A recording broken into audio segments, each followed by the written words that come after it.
առաջացել են տնտեսումներ ու պարգևավճարից հրաժարվելու նաև հետևանքով առաջացել են տնտեսումներ ու հիմա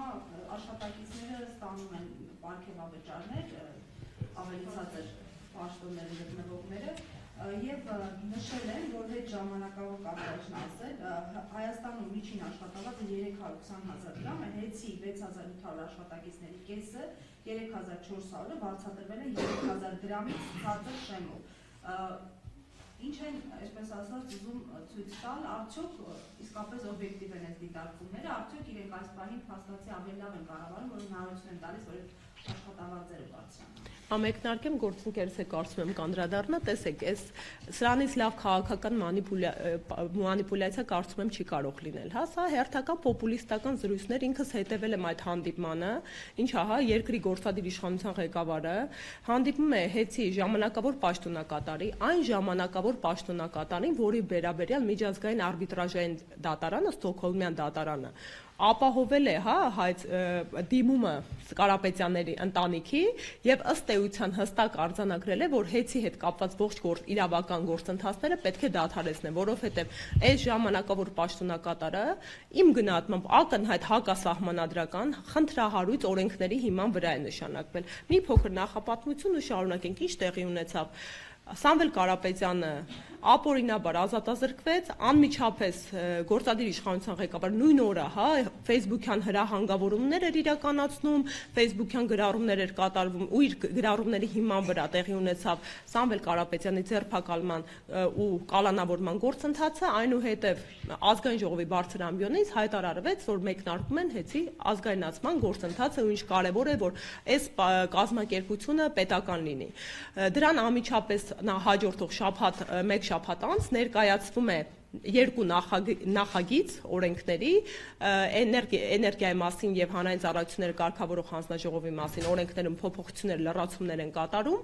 այդ նախագծերի վերաբերյալ կառավարությունը ըստ էության բացասական եզրակացություն է տվել։ Հաշվի չեն առնում այդ շուրջ 10-ի հասնող լրջագույն դիտողություններն ու առաջարկությունները, արագացված կարգով 24-ժամյա ռեժիմով ընդունում են այս օրենքները, որոնք կրկնում եմ ակնհայտ հակասահմանադրական են, որովհետեւ բացի այն, որ Սամվել Կարապետյանի անձնական անձեռնմխելիության իրավունքն է խախտվում, ապօրինի անազատության մեջ է այդնում, նաև սեփականության իրավունքն է մեր երկրում թիրախավորվում։ Մեր սահմանադրությունը այո ունի սեփականության իրավունքի սահմանափակման երկու դեպքեր։ Սա երկուսից որևէ մեկը չէր եւ այդ ընթացակարգի արդյունքում հիմնարար սեփականության տնտեսական իրավունքը ոտնահարելով օրենքները ընդունում են, դրա հիման վրա արդեն սեփականատերերը դիմում են միջազգային արբիտրաժ, հայցի ապահովումը բավարարվում է, ասում են, որ դուք այսպիսի ձևաչափով իրավունք չունեք գործընթացը շարունակել, Հայաստանի Հանրապետություն։ Ինչ է անում մեր կառավարությունը։ Մեր կառավարությունը անտեսում է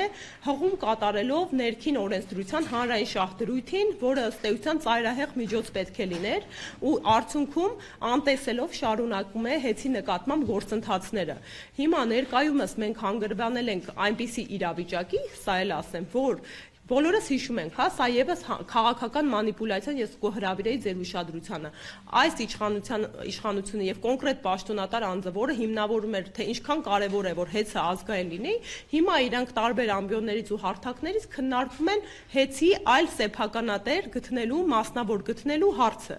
Այսինքն ունենք իրավիճակ, որ կոնկրետ իրենց հակասում են իրենց հայտարարություններում եւ գործընթացներում։ Երկրորդ, հանդիպումը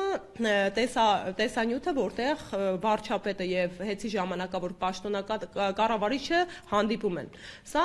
հերթական հակաիրավական process-ներ, բացի այդ տնտեսական հաշվարկներին անդրադառնալուց, որովհետեւ օբյեկտիվորեն հնարավոր չի, հա, այս մի քանի ամսում ընդամենը երբ է նշանակվել ժամանակավոր պաշտոնակատարը, շուրջ 5 ամիս է անցել, օբյեկտիվորեն հնարավոր չէր այդքան արդյունավետ կառավարում ապահովել։ Բնականաբար այդ մարդը եկել է ու արդեն ներդրված համակարգերի հիման վրա շարունակել է կառավարումը, անգամ 1-2 ամիս անհրաժեշտ է ցանկացած նման մասշտաբի կազմակերպություն մտնելուց ընդհանրապես կարողանալ ծանոթանալ ենթակառուցվածքներին ու կառավարման համակարգին, ել չասեմ աշխատակիցներին, հա, որովհետև հեծումի տարբերություն այլ կազմակերպությունների հազարավոր աշխատակիցներ կան ամբողջ համապետական մակարդակով, որովհետև ենթակառուցվածքներ ունեցող ցանցային համակարգ է։ Ու բնականաբար այդ ներկայացումը արդյունավետ կառավարման պարգևավճարների անգամ իրենց աշխատավարձի դա Կարապետյանների ընտանիքի ներդրման, կազմակերպման, արդյունավետ կառավարման հետևանքներն է, որ իրենք փորձում են գույքագրել ի հաշիվ իրենց իշխանության։ Ու ի վերջո այդ տեսանյութը ծայրահեղ հակաիրավական էր, որովհետև մեր երկրի վարչապետը իրեն թույլ տվեց տալու գնահատականներ։ Ինչ ասեց, որ սա ըստ էության փողերի լվացում է։ Ես առաջի օրը, երբ Սամվել Կարապետյանը ազատազրկվել է կալանքի միջնորդությունը, երբ քննվում էր, դատանի դիմաց կանխատեսել էի ճակերտավոր, որովհետև արդեն քաղաքական հետապնդումները մեր երկրում ցավոք սրտի դարձել են կանխատեսելի, որ շուտով նման հանցակազմեր եւ լրացուցիչ հոդվածներ են լրակազմելու մեղադրանքը, եւ երբ վարչապետը տեսախցիկների առջեւ ասում գնահատական է տալիս որևէ գործընթացի կամ արարքի, նա դրանով ուղղակիորեն ուղղորդում է իրավապահ մարմիններին։ Սա նորմալ իրավական պետությունում կունենար իրավական հետևանքներ եւ ծայրահեղ անթույլատրելի է։ Գործընկերս կարծում եմ կերկրորդի։ Լավ կառավարման մասով։ Ուրեմն բերեք երկու զուգահեռ անցկացնենք։